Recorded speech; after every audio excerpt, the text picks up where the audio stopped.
Hello दोस्तों, आप सभी का स्वागत है अपने ही यूट्यूब चैनल अर्थात Pradeep coaching classes YouTube channel पर। और मैं हूं रणजीत यादव। जैसा कि आप सभी को आज संडे का दिन है, लगभग में 2-4 संडे तो गए पे ही हो गया, अर्थात छुट्टी कर दिया गया। हर संडे को आपको हिंदी पढ़ाया जाता था। आज भी एक नए टॉपिक के साथ आया गया है जो हाई स्कूल इंटर के लिए हिंदी में 2-4-6 नंबर देकर ही जाता है, इम्पॉर्टेंट है, जिसे आप समास के नाम से जानते हैं। हिंदी समास ट्रिक आपको ट्रिक के अनुसार बताया जाएगा और ये गारंटी है 100%। यदि आप ध्यान से पढ़ लेंगे तो पूरी लाइफ गुजर जाएगी, अर्थात आप मर जाएंगे तब भी नहीं भूल सकते। अगर भूल जाएंगे तो भी कमेंट करके आप पूछ सकते हैं, थोड़ा सा ध्यान दीजिएगा। तो बताया गया हिंदी समास ट्रिक, परिभाषा पहले आपको बताया जा रहा है। अरे मरने के बाद आप कमेंट करके नहीं पूछेंगे, वैसे कह दिया गया भैया। परिभाषा थोड़ा सा ध्यान दीजिए। समास ट्रिक, पहले आपको समास की परिभाषा बताया जा रहा है। समास आपको बताया गया बाबू 2 या 2 से अधिक। 2 या 2 से अधिक माने 3, 4, 5। 2 से अधिक, 2 या 2 से अधिक बताया गया आपको। 2 या 2 से अधिक सार्थक शब्दों के मेल से जो शब्द बनता है उस शब्द को ही समास कहते हैं। और समास जैसा कि आपको बता दिया जा रहा है, समास 2 शब्दों से मिलकर बना होता है, जिसे आप बता सकते हैं सम और प्लस होता है अस। सम प्लस अस अर्थात समास 2 शब्दों से मिलकर बना होता है। और सम माने होता है भली प्रकार, सम माने होता है भली प्रकार, और अस माने होता है फेंकना। अर्थात आप समास का शाब्दिक अर्थ या समास का अर्थ भी बता सकते हैं भली प्रकार से फेंकना। और बताया गया इसका रूप होता है समास का संक्षेप में, जिसे आप संक्षेपीकरण भी कह सकते हैं। अर्थात बहुत बड़े शब्द को संक्षेप में लिखना भी समास कहलाता है। तो परिभाषा आपको दिया गया, 2 या 2 से अधिक सार्थक शब्द के मेल से बने शब्द को ही समास कहते हैं। समास के भेद की बात की जाए तो समास के भेद आप सभी लोग जानते हैं 6 प्रकार का होता है। यदि जानते नहीं तो जान जाइए। और हाई स्कूल इंटर के लिए समास आपको 2 या 3 पढ़ना है, फिलहाल ध्यान दीजिएगा। समास के भेद में आपको समास के 6 भेद बताए गए जो दिया गया है। अव्ययी भाव समास, तत्पुरुष समास और कर्मधारय समास, और दिया गया आपको द्वंद्व समास, दिया गया द्विगु समास, और लास्ट आपको बताया गया बहुव्रीहि समास। इन 6 समास को याद करने का एक सुंदर सा सुनहरा मौका और सबसे अच्छा ट्रिक के साथ आया गया है, थोड़ा सा ध्यान दीजिएगा। अब ट्रिक पर चला जा रहा है। ट्रिक है द्वंद्वी अब तक, केवल इतना याद करना है, इसी में 6 समास जो है समेट दिया गया है। अर्थात केवल थोड़ा सा ध्यान दीजिए। बताया गया आपको केवल यही 3 ही शब्द आपको याद करना है, द्वंद्वी अब तक। तो देखिएगा, द्वंद्वी में आपको बताया गया द्वा से होता है द्वंद्व समास और दि से होता है आपका द्विगु समास। द्वंद्वी में 2 समास हो गया, द्वा से होता है द्वंद्व समास और दि से होता है द्विगु समास। अब बात आती है अब। छोटा आ से होता है अव्ययी भाव समास और बा से होता है बहुव्रीहि समास। अब में भी 2 समास आ गया, बचा केवल एक शब्द तक। अब ता से देखेंगे होता है बाबू तत्पुरुष समास, और का की बात की जाए का से होता है आपका कर्मधारय समास। अर्थात 6 समास का एक संक्षिप्त रूप में आपको ट्रिक बताया गया जो होता है द्वंद्वी अब तक। तो इस कंडीशन में आप द्वंद्वी अब तक कह सकते हैं। अगर द्वंद्वी कहने में दिक्कत होती है तो आप कह लीजिए अब तक दादी, अब तक दादी। तो यहां भी यही हो जाएगा भैया, छोटा आ से आपका वही हो जाएगा अव्ययी भाव समास, और बा से आपको बताया गया होता है बहुव्रीहि समास, और इस कंडीशन में ता से होता है तत्पुरुष समास, और बात की जाए का से, तो का से आपको बताया गया भैया कर्मधारय समास। और दा की बात की जाए तो इधर चले आइए थोड़ा सा, दा की बात की जाए तो हो जाएगा द्वंद्व समास, और दी की बात की जाए तो हो जाएगा आपका द्विगु समास। चाहे आप द्वंद्वी अब तक ध्यान में रख सकते हैं या अब तक दादी ध्यान में रख सकते हैं, या आप दादी अब तक कह सकते हैं। मान लीजिए आपको द्वंद्वी अब तक में थोड़ा सा दिक्कत तो कुछ भी नहीं होनी चाहिए। द्वंद्वी अब तक या आपको बताया गया अब तक दादी, केवल यही 3 शब्द आपको दिमाग में रखना है और 6 समास को ध्यान ही नहीं देना है। इसी तीनों में 6 ऑलरेडी हो जा रहा है। तो आपको जो है ट्रिक बताया गया और समझाया भी गया, और हाई स्कूल इंटर के लिए विशेष तौर पे केवल 3 समास ही ध्यान में देना। पढ़ाया तो आपको सब जाएगा, लेकिन आपके सिलेबस का समास यही है द्वंद्व समास, द्विगु समास और बहुब्रीहि समास। गारंटी तो इतना ले सकते हैं कि आप लोग अगर ध्यान से आज पढ़ लेंगे तो आप कभी भूल नहीं सकते यह तीनों समास। भूल तो 6 समास नहीं सकते हैं, लेकिन 3 समास आपके सिलेबस में है, इसलिए 3 पर फोकस आपका ज़्यादा होना चाहिए। उधर बगैर फोकस का भी आपके दिमाग में घुस जाएगा भाई। केवल थोड़ा सा ध्यान दीजिएगा, एक एक समास अलग अलग करके आपको बताया जा रहा है। चलिए ध्यान दीजिएगा, आप सभी को समास का पहला स्टेप बताया जा रहा है। जो ट्रिक के अनुसार आप पढ़े हैं या आपको पहले से लिखा दिया गया है 6 समास। नंबर 1 आपको बताया गया है आपका अव्ययी भाव समास। तो अव्ययी भाव समास से तात्पर्य हो रहा है आपका अव्यय का। अव्ययी भाव समास से तात्पर्य हो रहा आपका अव्यय का।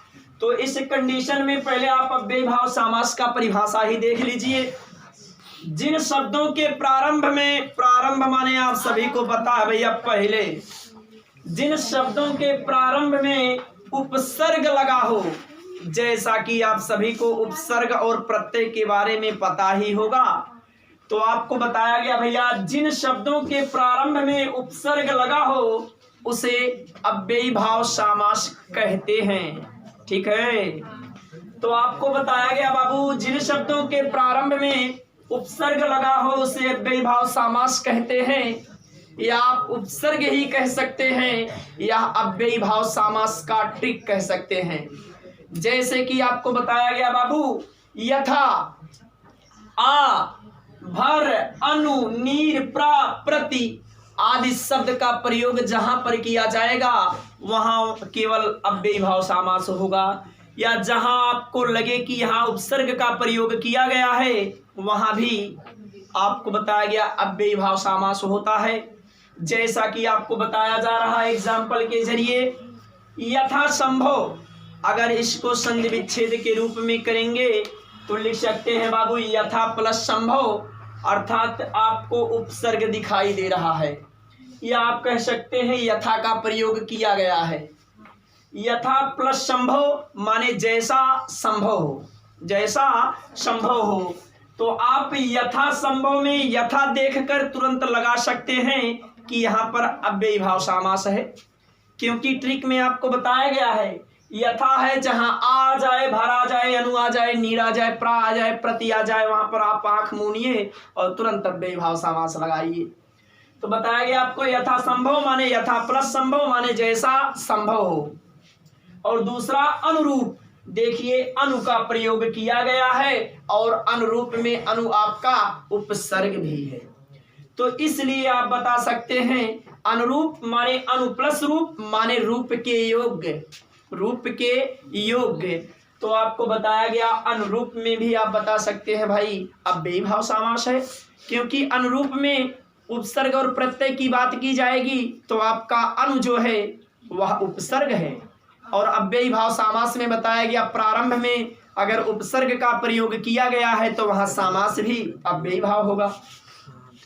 तो उसके बाद बताया गया आजन्म, आ का प्रयोग आ गया, आ प्लस जन्म, आ प्लस जन्म माने जन्म से लेकर, आजन्म का समास विग्रह हो जाएगा जन्म से लेकर, और आ प्लस जन्म माने आ का प्रयोग किया गया है, और आ का प्रयोग किस समास में कर सकते हैं, केवल अव्ययी भाव समास में कर सकते हैं।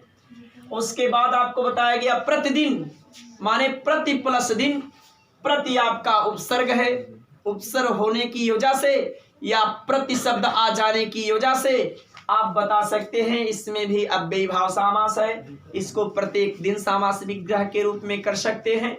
या जैसे भर पेट की बात की जाए, भर पेट माने पेट भर, अगर आप भोजन करते हैं तो भर पेट करते हैं ना। भैया अगर कहीं पर निमंत्रण मिल जाता है आपको भोजन करने का, तो आप कहें भैया आज तो भरपेट भोजन। कुछ लोग क्या होते हैं, इतना ज़्यादा भोजन ग्रहण करते हैं कि घर वाले दे नहीं पाते हैं तो पार्टी ही खोजते हैं। भैया आज मिला है, बफर सिस्टम है, ऐसे एकदम भरपेट समेट ले, 2-4 दिन की फुर्सत मिली है।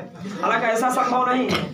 तो आपको बताया गया ये अव्ययी भाव समास की बात की गई। अव्ययी भाव समास का परिभाषा आपको दिया गया बाबू कि जिन शब्दों के प्रारंभ में उपसर्ग का प्रयोग किया जाएगा वही अव्ययी भाव समास होगा। ट्रिक के जरिए आप अगर अर्थ नहीं पता है तो आप ट्रिक के जरिए ही सब समास को पहचान सकते हैं, जैसा कि आपको पहले से ही बता दिया गया। भैया आपका अव्ययी भाव समास हो गया। दूसरा समास आपको तत्पुरुष समास बताया जा रहा है और बहुत ही इम्पोर्टेंट है, पर हाई स्कूल और इंटर के लिए नहीं, अगर पढ़ भी लेंगे तो कोई बात नहीं। बताया गया आपको तत्पुरुष समास एकदम ही ऐसा समास है जिसको कारक चिन्ह का बोध होगा। इस समास कभी उसका जिंदगी में गलत नहीं होगा। तो चलिए समास की तरफ बात की जाए।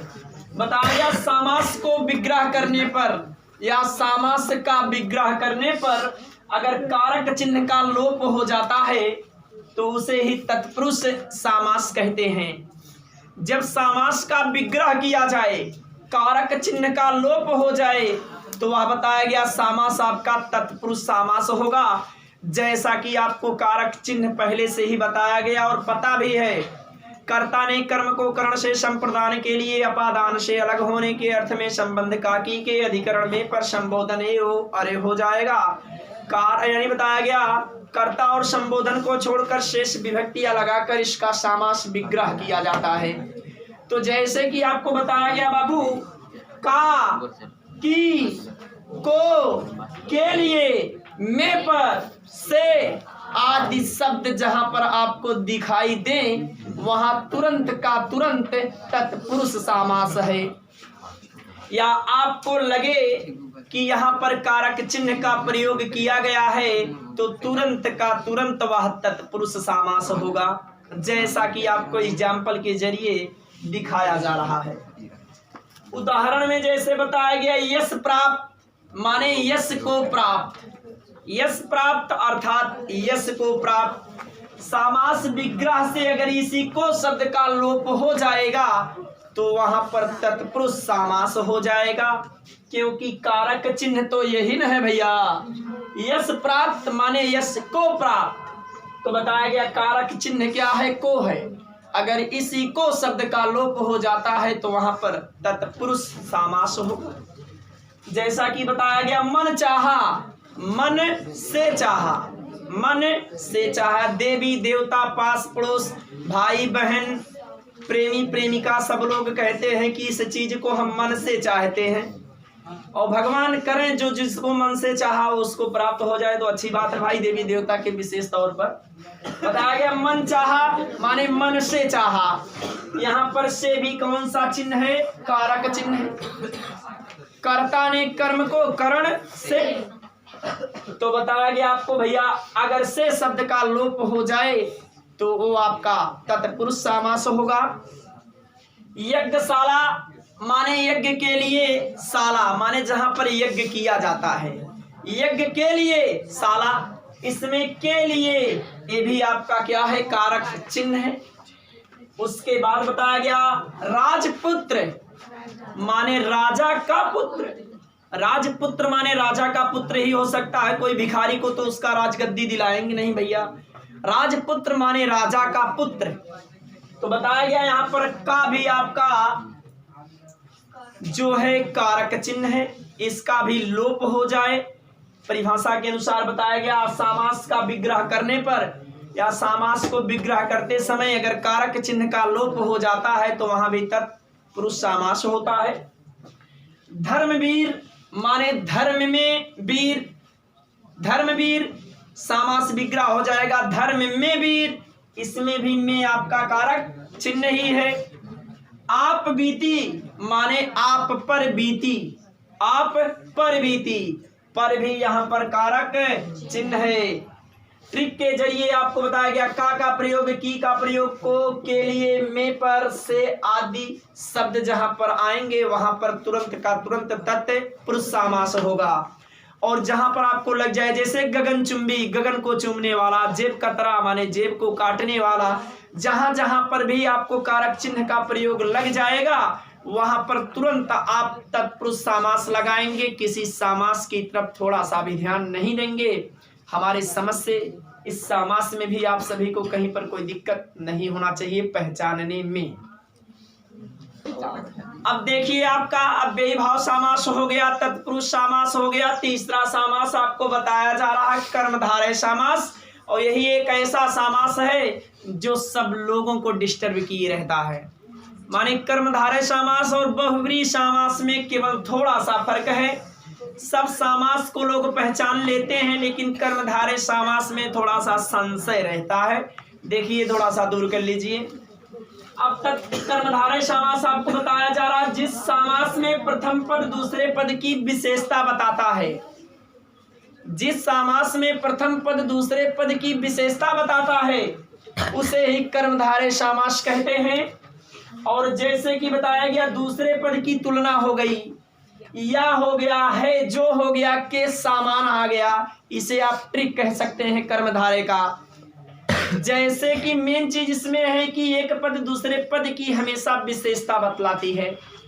जैसे कि बताया गया चरण कमल, माने बताया गया आपको कमल के सामान चरण, यहाँ के सामान आपको बताया गया ट्रिक में ही के सामान ज्यादा से ज्यादा आएगा।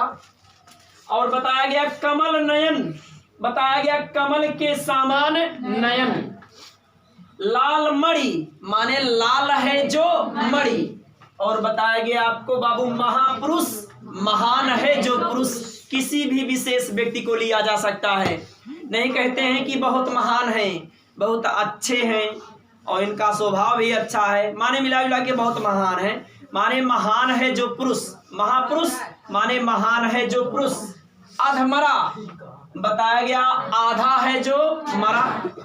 यहाँ पर देखिए है जो, है जो, है जो, के समान या आ जाए और बताया गया दूसरे पद की तुलना की जाए तो वहां आप ऑलरेडी बता सकते हैं बाबू कर्मधारय समास है। और बहुव्रीहि समास अभी आपको आगे बताया जाएगा। कर्मधारय और बहुव्रीहि में थोड़ा सा डिफरेंस है, केवल बहुत हल्का सा, इसीलिए लोग कर्मधारय और बहुव्रीहि में कंफ्यूज रहते हैं। हालांकि आज से आपकी कंफ्यूजिंग दूर हो जाएगी। कर्मधारय समास आप ध्यान से पढ़ लेंगे तो बहुव्रीहि बिल्कुल अलग कर ले जाएंगे। हमारे समझ से इसमें भी आपको कोई समस्या नहीं होना चाहिए। अब नंबर चौथा समास द्वंद्व समास। जैसा कि हाई स्कूल और इंटर के लिए यही तीन समास इंपॉर्टेंट, द्वंद्व समास, द्विगु समास और बहुव्रीहि समास। अर्थात आप सबको यहाँ से विशेष ध्यान देना है, हालांकि है तो बहुत सिंपल। द्वंद्व समास की बात की जाए जहां पर आपको बताया गया योजक चिन्ह लगा हो या बताया गया समास विग्रह करने पर और या योम शब्द का प्रयोग हुआ हो, वहां तुरंत का तुरंत द्वंद्व समास का प्रयोग किया जाता है। जैसा कि आपको परिभाषा के जरिए बताया जा रहा है, यदि दोनों पदों के बीच में योजक चिन्ह भी आपको बताया गया, देखिए इसी प्रकार से लगा रहता है।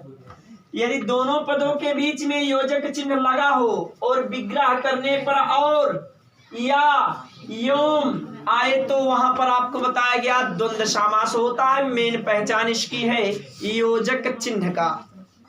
और विग्रह करने पर और आए, योम आए, या आए आदि शब्द अगर आते हैं तो वहां द्वंद्व समास होता है।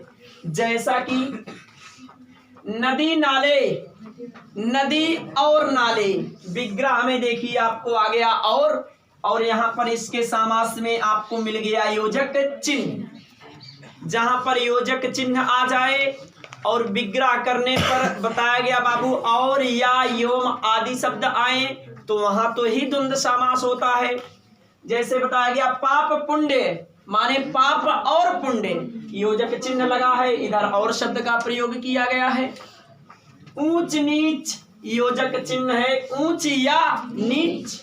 बताया गया छल कपट, छल और कपट। और बताया गया माता पिता, माता और पिता। लोटा डोरी, लोटा और डोरी। सीताराम, सीता और राम। अनेक शब्द का प्रयोग आप कर सकते हैं। केवल द्वंद्व समास में आपको अगर ध्यान देना है तो योजक चिन्ह का ध्यान देना है। और योजक चिन्ह के साथ साथ अगर विग्रह की गई है, समास पूछेगा तो विग्रह में आपको और योम या शब्द को देखना है। और योम या अगर आ जाएगा तो वहां भी आपका द्वंद्व समास होगा और सबसे सिंपल समास माना जाता है। इसमें तो बिल्कुल आपको समस्या नहीं होना चाहिए। देखिए आपके सामने एक ऐसा समास आ गया है जो बिल्कुल नॉर्मल, बिल्कुल सुंदर, बिल्कुल लाजवाब है, जिसका नाम है द्विगु समास है। आपको बताया गया भैया द्विगु समास अर्थात संख्यावाचक शब्द।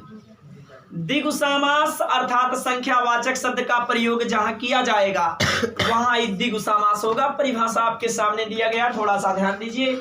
जिस समास का प्रथम पद संख्यावाचक हो, जिस समास का प्रथम पद संख्यावाचक हो या बताया गया समूह का पता चले, उसे ही बताया गया द्विगु समास कहते। जहां पर समूह का पता चले या प्रथम पद संख्यावाचक हो वहां केवल द्विगु समास ही होता है और बहुत बेहतरीन समास है, सबसे नॉर्मल समास है। जैसे कि आपको बताया गया दोपहर, दोपहर माने दो पहरों का समूह, माने संख्यावाची दो आ गया। जैसे कि बताया गया तिरंगा माने तीन रंगों का समूह, तो भाई तीन माने संख्यावाची शब्द है। बताया गया आपको नवरात्र माने नवरात्रियों का समूह, नौ माने संख्यावाचक है भैया। और बताया गया जैसे कि चौराहा, जहां पर चार राहों का समूह होगा वही चौराहा बन जाएगा, चाहे कोई दुकान हो या ना हो।